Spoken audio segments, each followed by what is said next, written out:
The gala shimmered with opulence, each chandelier above casting a warm, inviting glow that only deepened the shadows in the corners of the expansive room.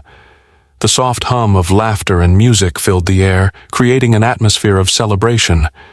Yet I stood at the edge of it all, clutching a glass of champagne that I hadn't touched. My gaze was fixed on Laura, my wife of 11 years, who was dancing in the center of the room with Jake Emerson, her boss. At first glance, their movements seemed innocent, polished as one might expect at a professional gathering.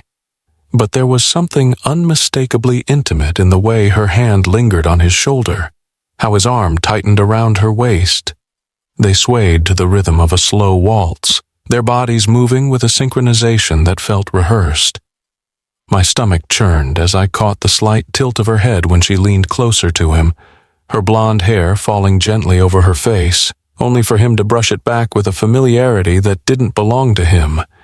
I took a deep breath, steadying the storm within me. It wasn't the first time I'd seen them together, but tonight felt different, blatant. The glances they exchanged, the way Jake whispered something that made Laura laugh and look at him with that spark. The same spark she used to save for me. The party guests were no strangers to us. Most of them had seen Laura and me together at past events, smiling, arm in arm, the image of a perfect couple. Now I felt their stares, sideways glances filled with curiosity and, worse, pity. They weren't looking for me on the dance floor. They were watching the unraveling of a marriage they thought was rock solid. A few muttered amongst themselves, likely wondering if I'd make a scene.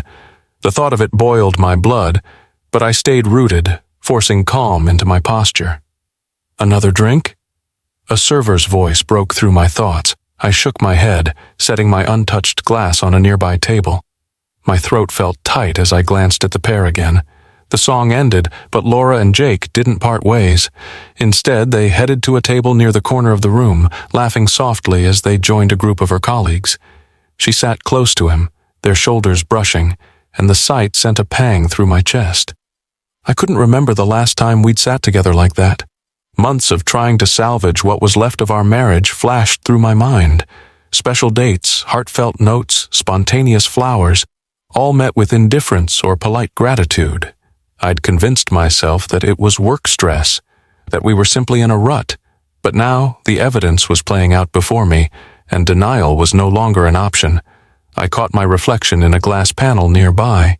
The man staring back at me was unrecognizable. Anger and sadness etched into his face. How did it come to this?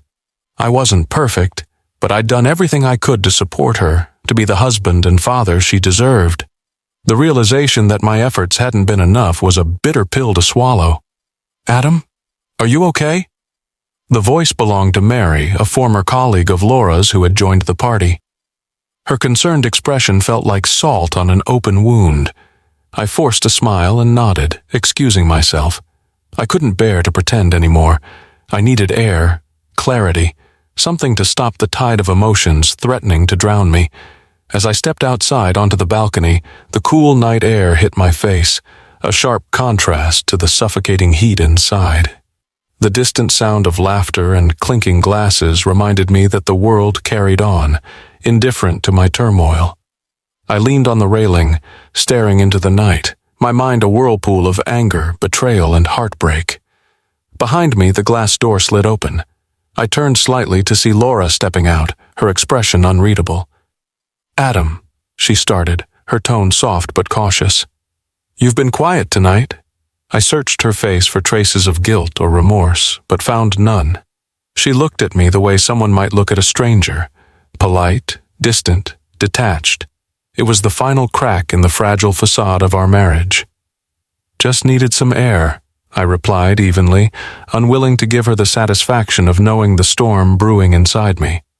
She hesitated for a moment before nodding. I'll see you inside, she said, her voice light, almost dismissive. As she turned to go, I watched her walk away, feeling the weight of a decision I wasn't yet ready to make.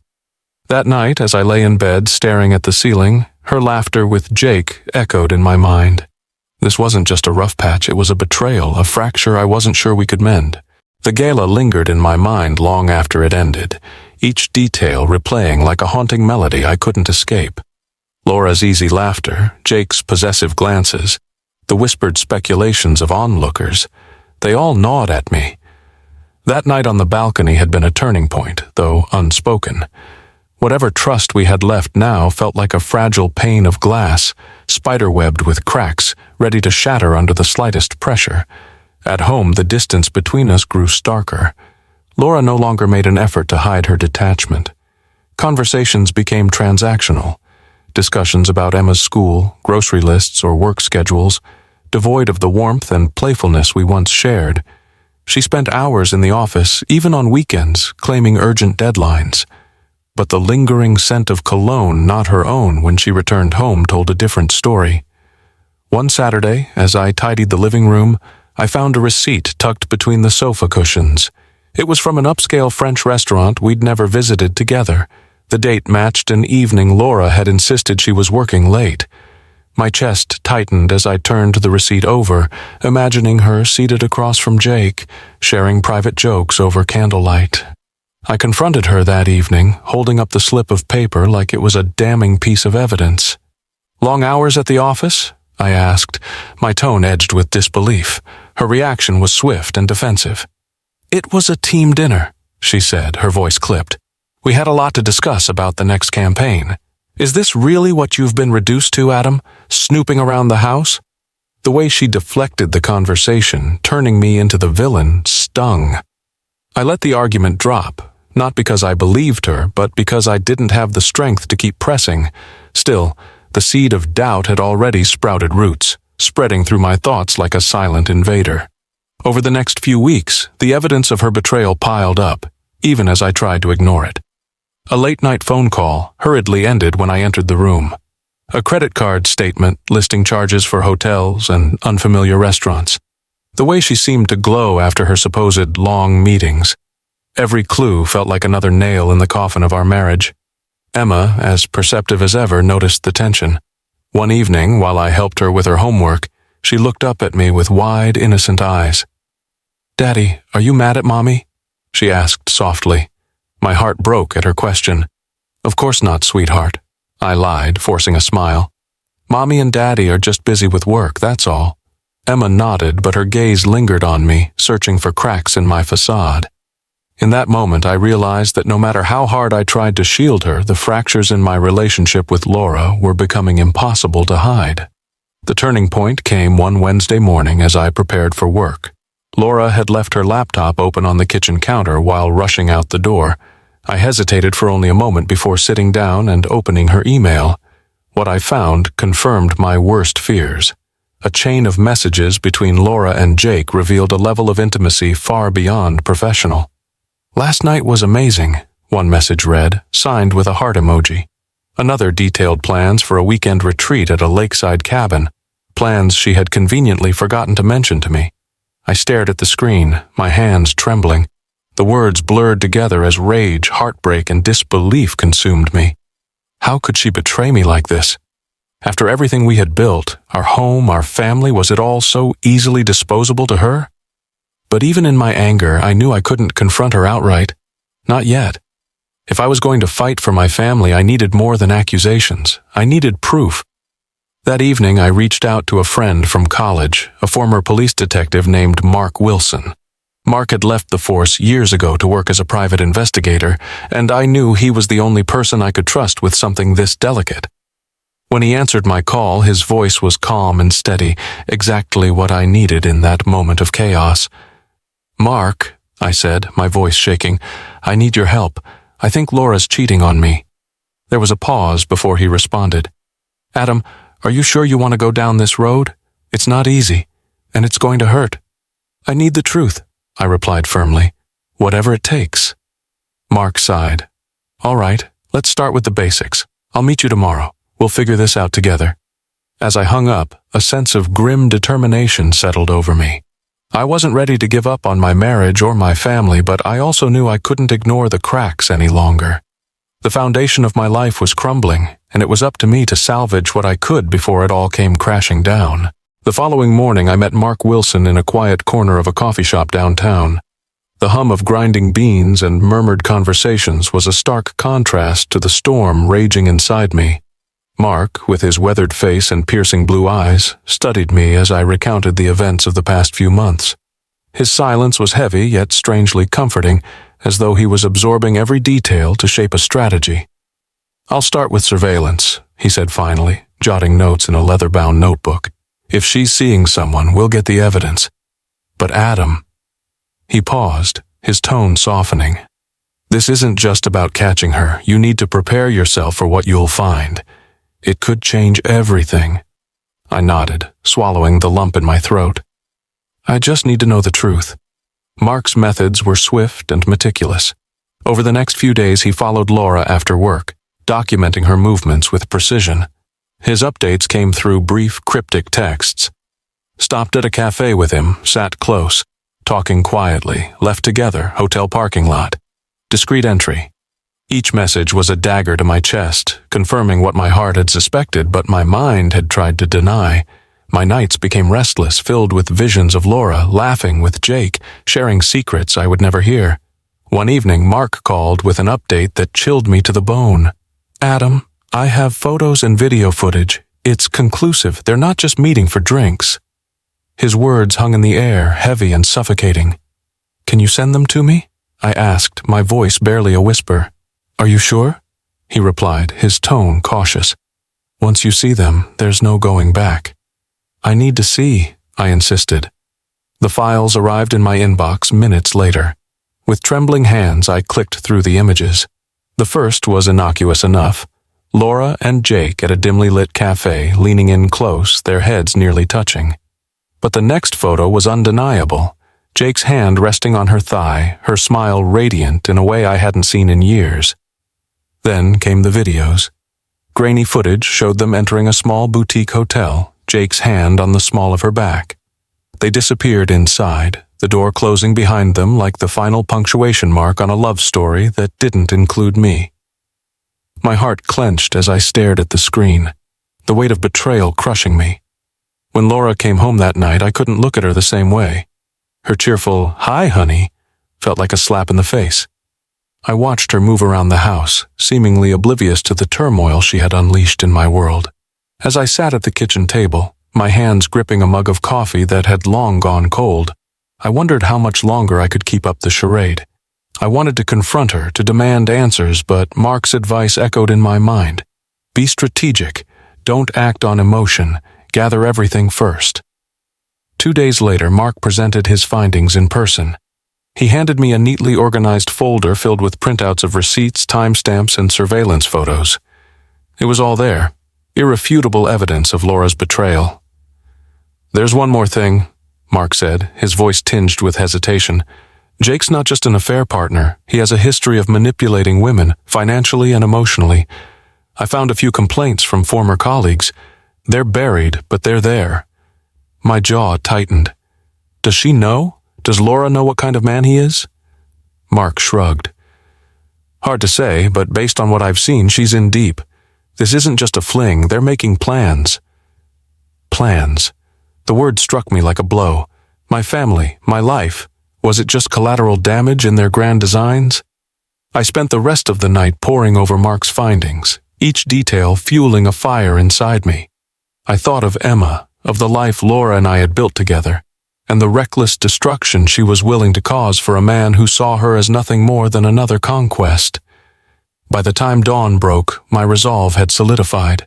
I wasn't just going to confront Laura, I was going to fight. For Emma, for our family, and for the truth. If Laura thought she could rewrite the narrative of our lives without consequences, she was about to learn otherwise. The folder sat heavy on my desk, its contents searing into my memory like a brand. Laura's betrayal was no longer an abstract fear. It was real, undeniable, and documented. Yet, as I stood in the doorway of Emma's room that night, watching her sleep, the weight of what I'd discovered took on a new dimension. How could I let this shattering truth destroy her world? The next morning began like any other. Emma bounded into the kitchen, her school backpack slung over one shoulder, chattering about a science project she was excited to present. Laura sat across the table, scrolling through her phone as though nothing in our lives had changed. She looked up, smiling faintly. "Don't forget, Adam, parent-teacher night is next week." Her casual tone made my stomach churn. Did she feel no guilt? No hesitation? How could someone carry on so seamlessly while ripping apart the foundation of their family? I forced a smile for Emma's sake. "I'll be there." My voice sounded distant, even to me. Laura barely noticed, engrossed in her screen. After dropping Emma at school, I drove aimlessly, my thoughts a swirling storm. Confronting Laura felt inevitable, but each scenario I imagined ended with Emma caught in the crossfire. I couldn't let that happen. My love for my daughter demanded a careful approach, even as my heartbreak and anger demanded retribution. By the time I reached my office, the decision was made. I would focus on Emma's well-being first. Laura would answer for her choices, but not at the expense of our daughter's innocence. Later that evening, Emma sat cross-legged on the living room rug, showing me her art project. "Do you think Mommy will like it?" she asked, her face lit with excitement. I hesitated, glancing toward the kitchen where Laura was pouring herself a glass of wine. "Of course, sweetheart," I said, forcing a smile. "It's beautiful. She'll love it." Emma's joy was infectious, and for a moment I allowed myself to feel it. But as Laura entered the room, her phone buzzing in her hand, the fragile peace shattered. "I have to take this," she said, her tone apologetic but firm. She disappeared into the study, shutting the door behind her. I exchanged a glance with Emma, who frowned slightly but quickly returned to her art. "Mommy's always on the phone," she said, her voice laced with disappointment. My chest tightened. "She's just busy with work," I said softly, though even I didn't believe the excuse anymore. That night, as Laura slept soundly beside me, I lay awake, the weight of her betrayal pressing down like a vice. Images of her with Jake flashed through my mind, each one sharper and more painful than the last. Yet, amidst the anger and hurt, a small stubborn part of me clung to the memory of the woman I had married, the woman who had once been my partner, my confidant, my best friend. I hated her for what she had done, but I couldn't stop loving the version of her I used to know. That was the cruelest twist of all, the war raging within me. Love and betrayal, each demanding dominance, each refusing to yield. The next morning, I sat at the kitchen table, staring into my coffee as Laura moved about the room, gathering her things. "You've been quiet lately," she said, pausing to look at me. "Everything okay?" Her question was so casual, so void of self-awareness that I almost laughed. Instead, I looked up, meeting her gaze. "Just tired," I said evenly.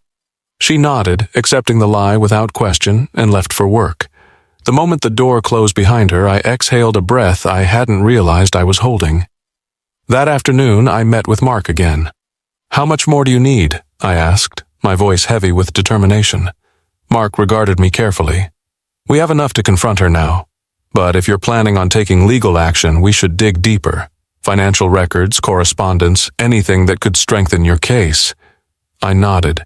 "Do it. Whatever it takes." Mark's expression softened. "Adam, I know this isn't easy. But remember, this is about more than just you and Laura.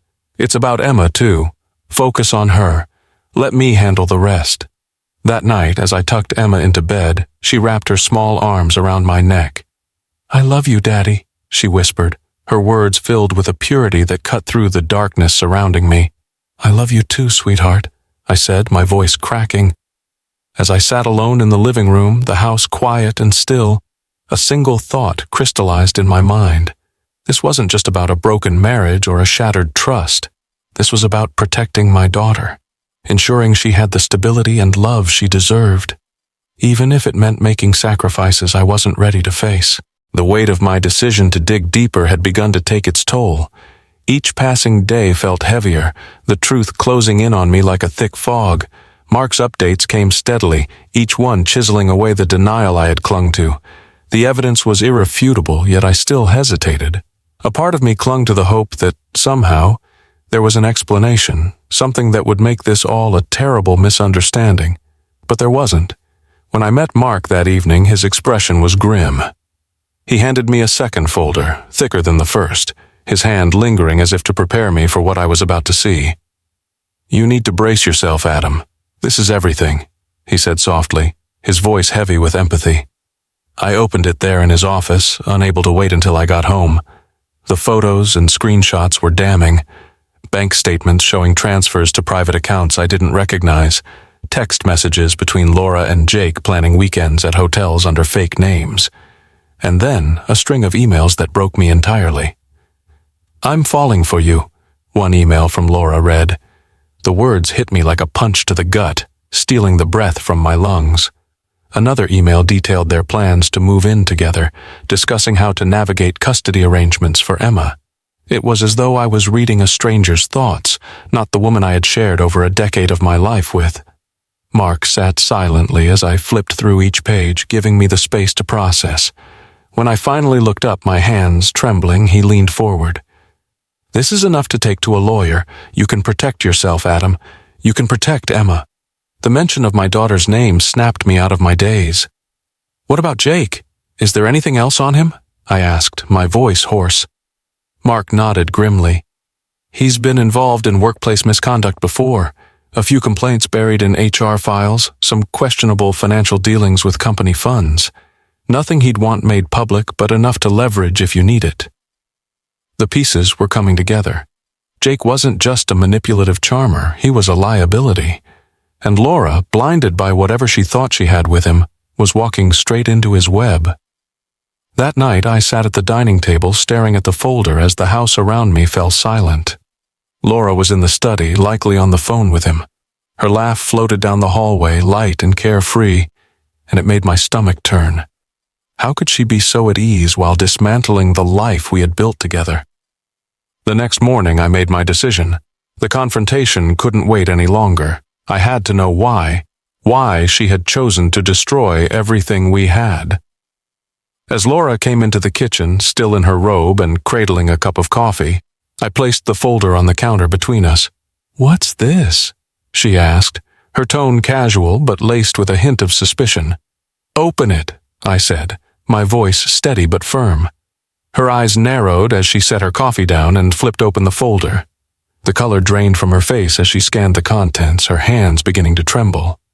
"Adam, I can explain," she started, her voice faltering. "Can you?"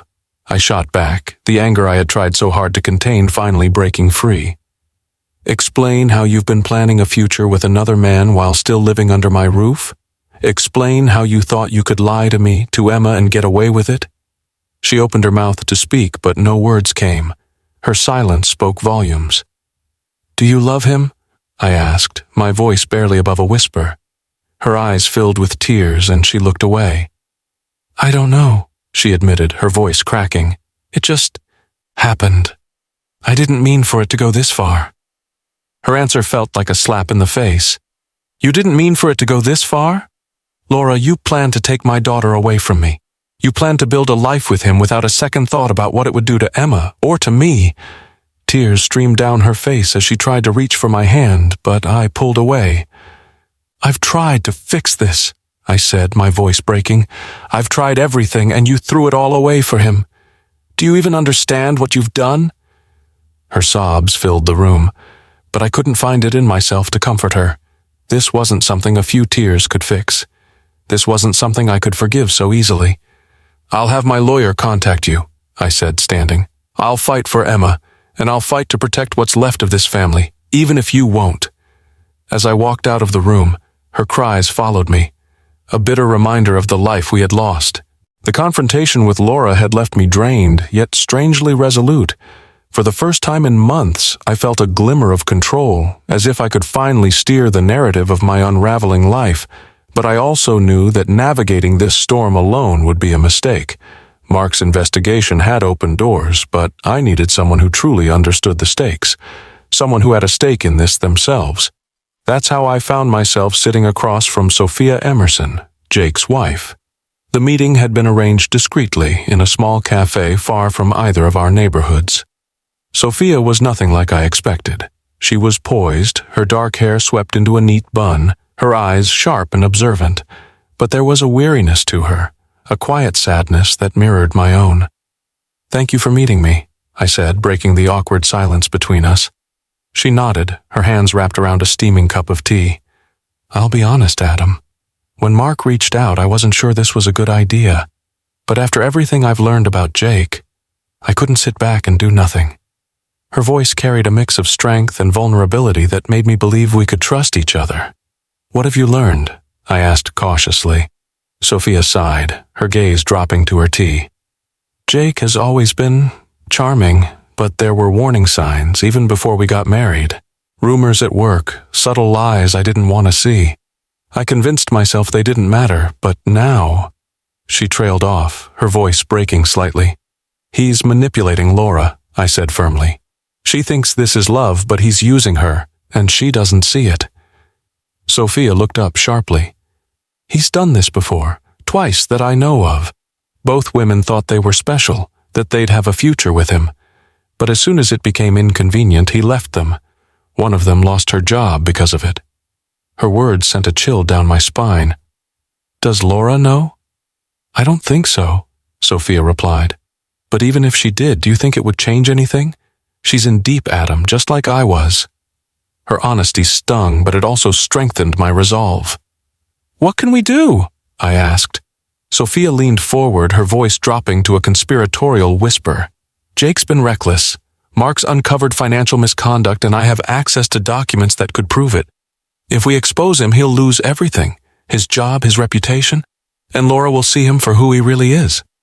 The plan sounded promising, but I hesitated. "What about Emma? I can't let this blow up and hurt her. She's already caught in the middle." Sophia's expression softened. "I understand. I have 2 kids of my own. This has to be surgical, Adam. We need to protect the people who matter while dismantling Jake's lies." We spent the next hour devising a strategy. Sophia agreed to share the documents she had, while Mark would work on gathering additional evidence to solidify our case. It wasn't just about exposing Jake. It was about creating a path forward for both of our families. Before we parted ways, Sophia placed a hand on my arm.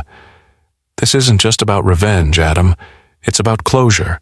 For you, for me, for everyone involved." Her words stayed with me as I drove home. Closure. It was something I hadn't allowed myself to hope for, but now, for the first time, it felt possible. That evening, as I tucked Emma into bed, she looked up at me with her wide, curious eyes. "Daddy, will everything be okay?" I smiled, brushing a strand of hair from her face. "Yes, sweetheart, everything will be okay." But deep down, I knew the road ahead would be anything but easy. Still, with Sophia as an ally and a plan taking shape, I felt a sense of purpose that had eluded me for months. This wasn't just about ending a toxic affair. It was about rebuilding my life and protecting the people I loved most. Sophia's revelations and our emerging plan had given me a renewed sense of purpose, but they also weighed heavily on my mind. Each piece of evidence, each sordid detail about Jake's manipulations felt like a fresh betrayal, not just of me, but of everything Laura and I had built together. The realization that she might never see the truth, even when it was laid bare, gnawed at my resolve. The days passed in a blur of preparation and secrecy. Mark coordinated with Sophia to gather the remaining documents, while I worked to shield Emma from the storm brewing around her. Laura's behavior remained unchanged, as though she were oblivious to the growing cracks beneath her feet. She moved through our home with an air of normalcy that felt almost mocking. One evening, as I sat in my office reviewing financial records Mark had uncovered, Laura knocked on the door. Her unexpected presence startled me, and I hastily closed the file on my desk. "Can we talk?" she asked, her tone unusually tentative. I nodded, gesturing for her to sit. She perched on the edge of the chair, her hands fidgeting in her lap. For a moment, neither of us spoke. The silence stretched between us heavy and fraught. "I've been thinking," she began, her voice barely above a whisper, "about us." The words hung in the air, sharp and brittle. I braced myself for what was coming next. "I know things haven't been easy," she continued, her gaze fixed on the floor, "but I want to try. For Emma's sake, if nothing else." Her sudden shift in tone caught me off guard. Was this guilt? A desperate attempt to salvage what was left? Or was it just another layer of deception? "What does a trying mean to you, Laura?" I asked, my voice calm but firm. "Because from where I'm sitting it looks like you've already given up." Her head snapped up, her eyes wide with a mixture of shock and indignation. "That's not fair," she said, her voice trembling. "I've been trying to balance everything. Work, Emma, us. I'm doing the best I can." I leaned forward, my gaze locking onto hers. "And Jake? Is he part of your best? Laura?" Her face paled, and for a moment I thought she might deny it. But instead she looked away, her silence speaking louder than any words could.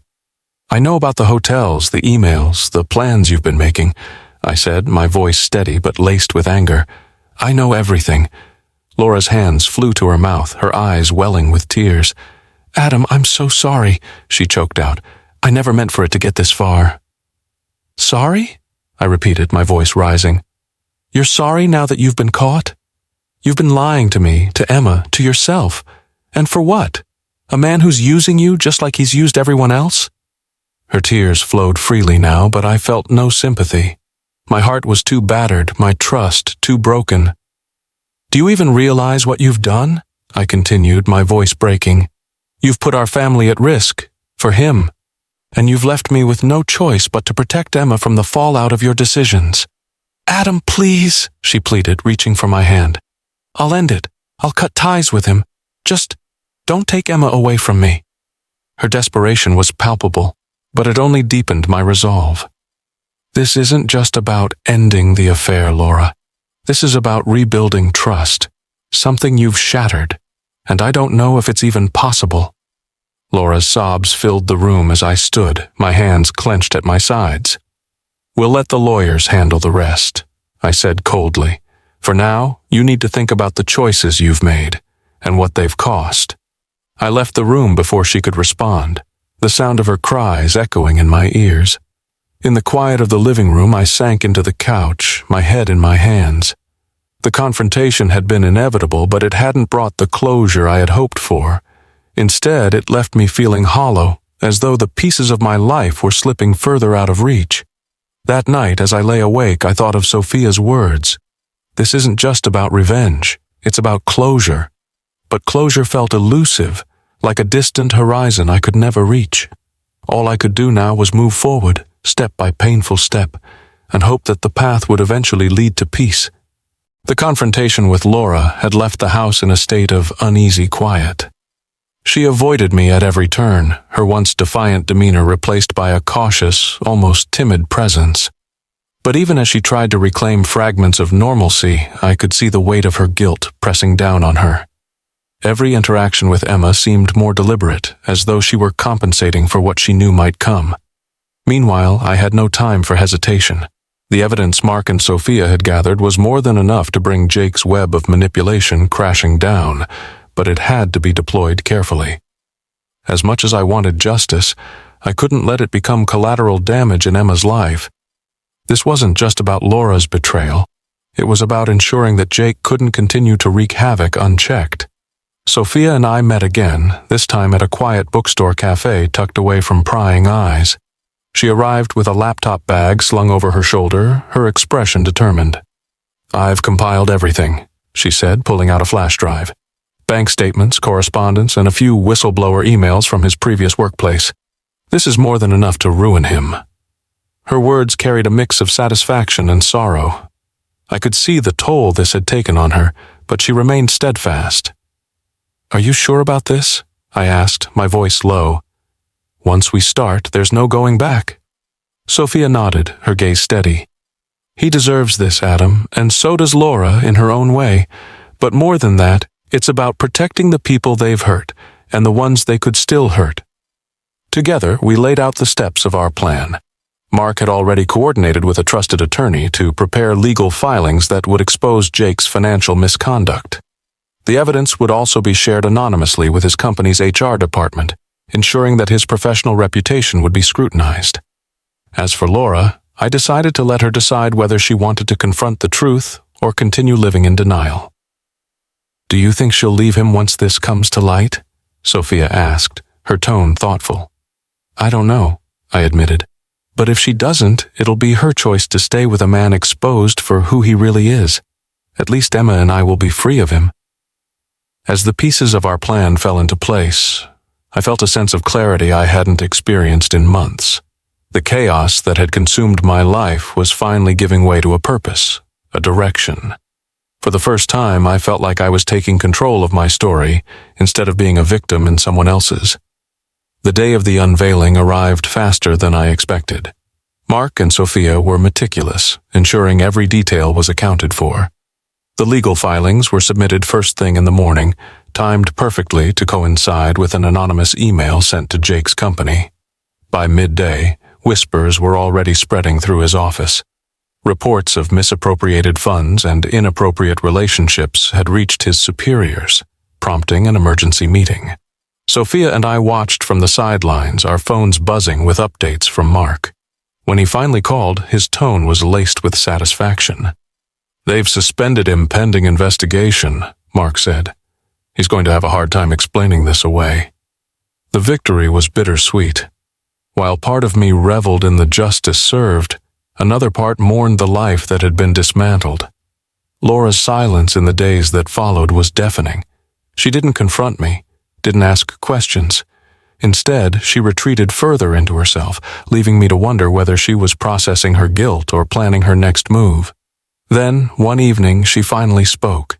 As Emma slept upstairs, Laura stood in the doorway of the living room, her arms crossed tightly over her chest. Her eyes were red, her expression weary. "I got a call from Jake," she said, her voice trembling. "He's being investigated at work. He thinks it's your doing." I looked up from the folder I'd been reviewing, meeting her gaze evenly. "And what do you think?" Laura hesitated, her composure cracking. I think I've been a fool," she whispered. "He's not who I thought he was." Her admission felt like a small victory, but it wasn't enough to erase the damage. "You're right," I said quietly. "He's not, and now you have to decide who you want to be." Laura's tears fell freely, but I didn't move to comfort her. This was her burden to carry, her consequence to face. In the days that followed, the fallout continued. Jake's suspension turned into a termination, and his professional connections began to unravel. Sophia and I exchanged updates, each milestone bringing a mix of relief and closure. But for me, the most important milestone came one quiet evening as Emma and I played a board game at the kitchen table. She looked up at me, her eyes bright with innocence. "Daddy," she said softly, "are we going to be okay?"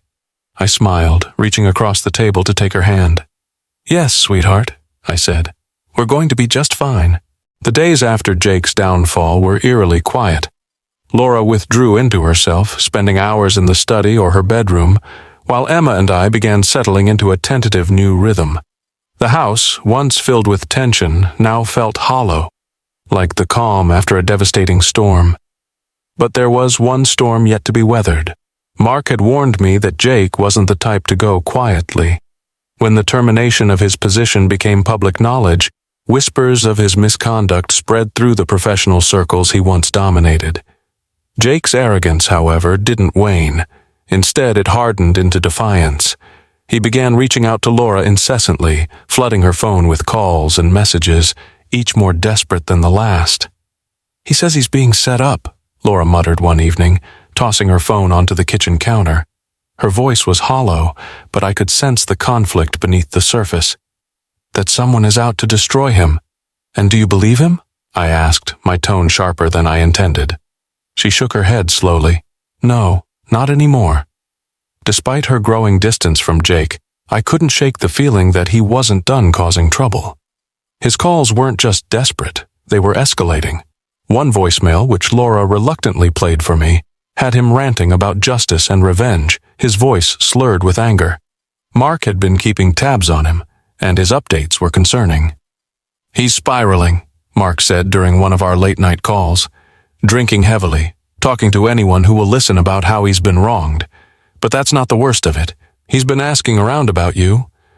I stiffened at his words. "What kind of questions?" "Nothing specific yet, but he's angry, Adam, and angry men don't think straight." That anger came to a head one afternoon when I returned home to find a black SUV idling at the end of the street. My heart leaped into my throat as I parked and stepped out of the car, my eyes locked on the vehicle. The windows were tinted, offering no glimpse of who was inside, but the engine roared to life as I approached. Before I could get closer, the SUV sped off, leaving a cloud of dust in its wake.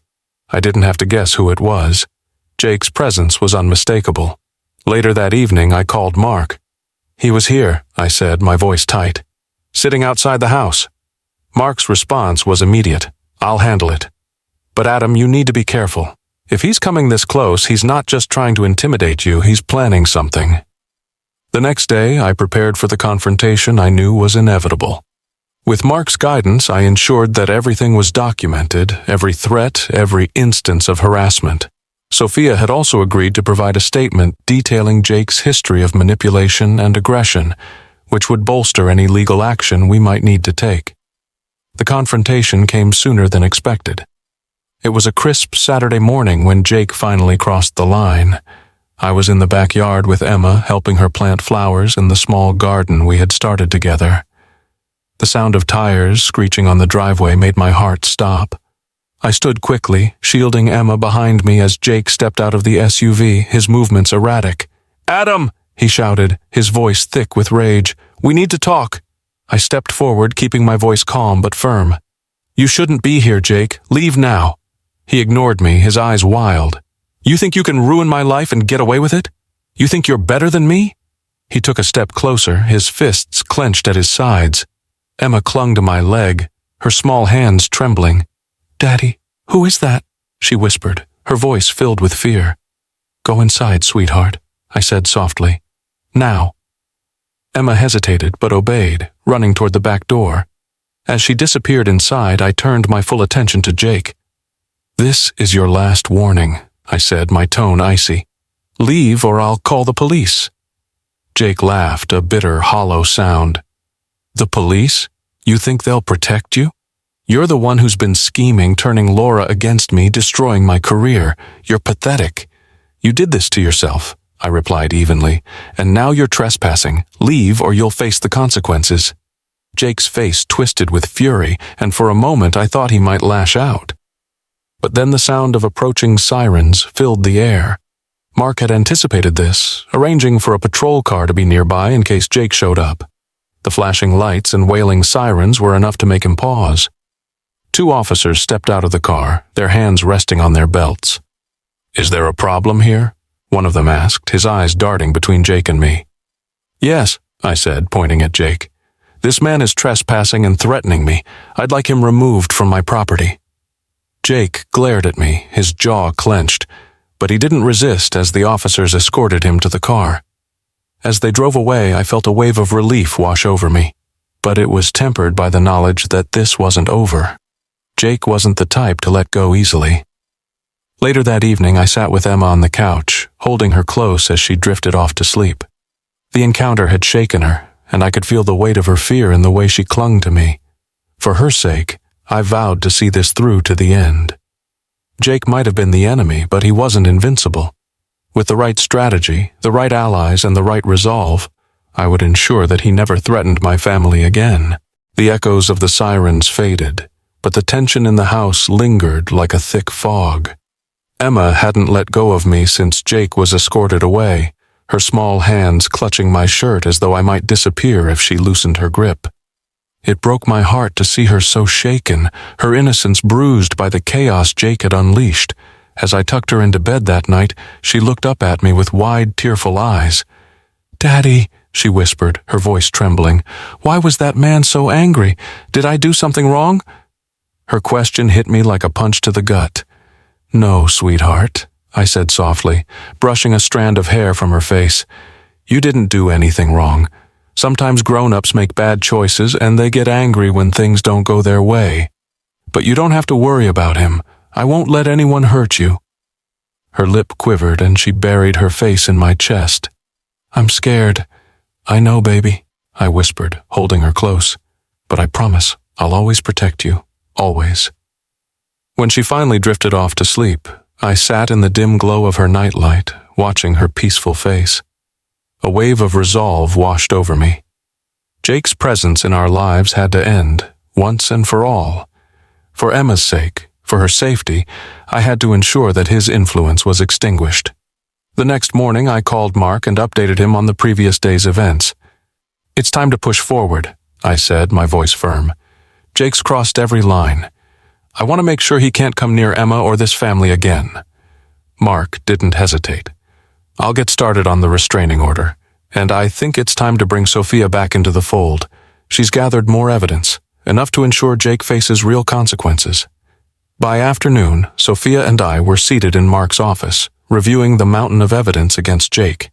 Financial misconduct, workplace harassment, and now documented threats and trespassing. It was a damning collection, and the weight of it all left me both relieved and exhausted.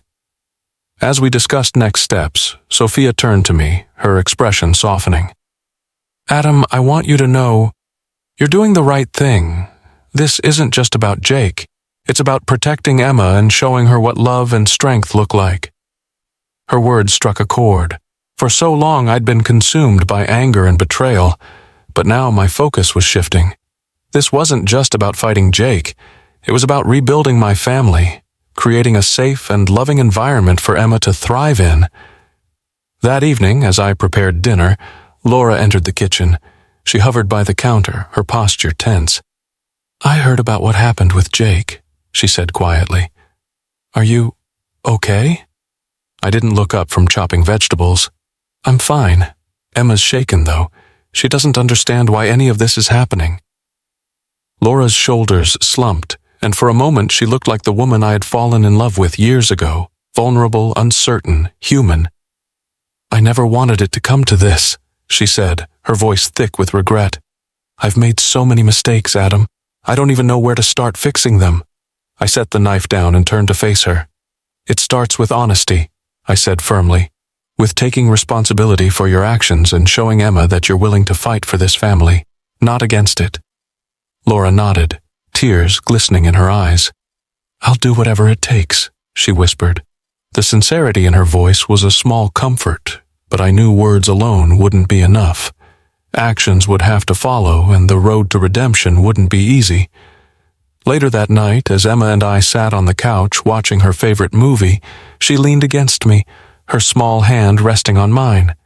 "Daddy," she said softly, "do you think Mommy will stay with us forever?" The question caught me off guard, but I answered with the only truth I knew. "I hope so, sweetheart. I really do." In that moment, I realized that my love for Emma was the anchor holding me steady. No matter how tumultuous the storm, she was my North Star, the reason I kept fighting, and as I held her close, I made a silent vow to give her the life she deserved, a life free from fear and filled with love. The days leading up to the court hearing were a blur of preparations and sleepless nights. Mark had been relentless, filing for a restraining order and coordinating with Sophia to strengthen our case against Jake. The evidence was airtight, but the stakes felt insurmountable. Every document, every email, every damning photograph told a story of betrayal, manipulation, and danger, and I was determined to see it end. Emma's presence gave me the strength to carry on. Each time she laughed, each time she hugged me, it reminded me why I was fighting so hard. This wasn't just about my pain or Laura's choices. It was about creating a future where Emma could thrive, free from the shadows of deceit and fear. The hearing was set for a Monday morning, and as I dressed in my suit, I felt the weight of the moment pressing down on me. Laura had insisted on attending, though I wasn't sure if it was out of solidarity or guilt. Either way, her presence added another layer of tension. "Are you ready?" she asked softly as we stood by the door. I nodded. As ready as I'll ever be. The courthouse was bustling, its cold, sterile walls echoing with the hum of conversations and the clicking of heels on tile. Mark met us in the lobby, his expression serious but reassuring. Sophia arrived shortly after, her presence a quiet testament to the strength she had found in the midst of her own turmoil. Jake arrived last, flanked by his lawyer. His confidence was unmistakable, though there was a desperation in his eyes that betrayed his calm facade. He cast a scornful glance in my direction, but I met it with unwavering resolve. This was his final stand, and I wasn't about to back down. The proceedings began with the judge reviewing the evidence. Mark presented our case with precision, each piece of evidence building a narrative that left no room for doubt. The financial misconduct, the harassment, the threats, it all painted a damning picture of a man who had manipulated and exploited those around him. Jake's lawyer attempted to deflect, arguing that the evidence was circumstantial and exaggerated. But when Sophia took the stand, her testimony cut through the defense like a knife. She spoke of Jake's history of deceit, his pattern of behavior, and the toll it had taken on her family. Her voice was steady, but her words carried the weight of years of pain and disillusionment. When it was my turn to speak, I focused on Emma. I described the fear in her eyes the day Jake showed up at our home, the way she clung to me, desperate for safety. I spoke of the life I wanted to build for her, a life free from the chaos and danger Jake represented. My voice wavered at times, but I held my ground, determined to protect what mattered most. Jake's turn to testify was a spectacle of deflection and denial. He painted himself as the victim, a man wronged by conspiracies and misunderstandings. But his words rang hollow, his arrogance undermining any shred of credibility he might have had. By the time he stepped down, the courtroom was thick with tension. The judge's decision came swiftly. The restraining order was granted, barring Jake from contacting me, Laura, or Emma. Additionally, his financial misconduct would be referred to the appropriate authorities for further investigation. The victory was bittersweet, but it brought a sense of closure I hadn't dared to hope for. As we left the courthouse, Sophia turned to me, her expression a mix of relief and exhaustion. "It's over," she said softly, "at least for now." I nodded, the weight of her words sinking in. It wasn't a perfect ending, but it was a new beginning, a chance to rebuild, to move forward. That evening, Laura and I sat in the living room, the silence between us heavy with unspoken words. Finally, she broke the silence. "Thank you," she said, her voice barely above a whisper. "For protecting Emma, for being stronger than I ever could." Her words stirred something in me, a flicker of hope that maybe, just maybe, we could find a way to coexist for Emma's sake. "It's not about being strong," I replied. "It's about love. She's the reason I keep fighting." Laura nodded, tears glistening in her eyes. "I'll do better," she promised. "For her, for us." Time would tell if her words held weight. But for now, I was willing to take the first step toward healing. For Emma, for myself, and for the future we all deserved.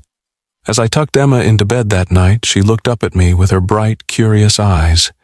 "Daddy, is the bad man gone?" "Yes, sweetheart," I said softly. "He's gone, and he's not coming back." Her smile was small but genuine, and as she drifted off to sleep, I felt a sense of peace I hadn't known in months. The fight wasn't over, but for the first time, I felt like I was winning. The courtroom victory had been a decisive blow to Jake's influence over our lives, but the scars he left behind remained raw. Days passed in a blur of cautious optimism and tentative steps toward normalcy. Laura's demeanor shifted. The guilt she carried seemed to fuel her efforts to rebuild her relationship with Emma. For the first time in months, our house felt like a place of healing rather than confrontation. Emma, though still wary, began to smile more often. The shadow Jake had cast over her young heart seemed to be lifting. One evening, as she and I worked on a puzzle together, she looked up and said, "Daddy, you make me feel safe." Her simple words filled me with a resolve that outweighed every challenge I'd faced. Laura, too, made her efforts visible. She began joining Emma and me for family dinners, helping with homework, and even suggesting weekend outings. While her presence was tentative, it was a step toward mending the trust she had broken. I wasn't ready to forgive her completely, but I saw glimmers of the woman I had once loved. One Friday night, Laura approached me as I was reading in the living room. She hesitated in the doorway before sitting across from me, her hands clasped tightly in her lap. "I want to talk about us," she began, her voice steady but uncertain. I set the book down, meeting her gaze. "What about us?" She took a deep breath, her shoulders rising and falling. "I know I've hurt you, Adam. I know I've hurt Emma. I don't know if I can ever make it right, but I want to try. For her, and maybe for us." Her vulnerability was disarming, but I wasn't ready to give her an easy path. "Laura," I said carefully, "this isn't something we can fix overnight. Trust takes time, and what you did, what we went through, changed everything." Tears welled in her eyes, but she nodded. "I understand, and I don't expect you to forgive me. But I want to earn back your trust, step by step. I want to be the mother Emma deserves, and maybe one day the partner you can depend on again." Her sincerity gave me pause. Part of me wanted to push her away, to protect myself from more pain. But another part, the part that still remembered the good times, wanted to believe in the possibility of healing. "We'll see," I said finally, "one step at a time." That weekend, we took Emma to the park, something we hadn't done as a family in months. Watching her laugh as she ran between us, tossing a frisbee with reckless abandon, I felt a flicker of hope. It wasn't perfect, but it was a start. In the weeks that followed, I threw myself into work and focused on creating a stable routine for Emma.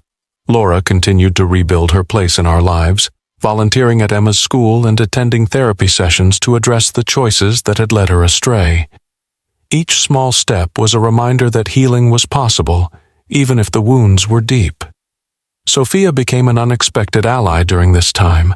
Our shared experiences had forged a bond, and we often exchanged messages, checking in on each other's progress. "It gets easier," she texted one day, "not overnight, but eventually." One evening, as I tucked Emma into bed, she wrapped her arms around my neck and whispered, "Daddy, I'm glad we're all together again." Her words were a balm to my battered heart. "Me too, sweetheart," I said softly. "Me too." As I left her room and turned off the light, I stood in the hallway, the faint glow of the nightlight casting long shadows. For the first time in what felt like an eternity, those shadows didn't feel oppressive. They felt like a part of the healing process, a reminder that even in darkness, there's always a path toward light. The weeks that followed felt like stepping into uncharted territory. The chaos of the past months had settled into a tentative calm, and for the first time in what felt like years, I began to envision a future not clouded by betrayal and conflict. Emma was the center of that vision, her laughter, her curiosity, her resilience. She was my guiding light. Laura continued to rebuild her place in our lives, though our dynamic was far from what it once was. There was no pretense of returning to the past. Instead, we moved forward cautiously, like strangers learning to navigate a fragile new bond.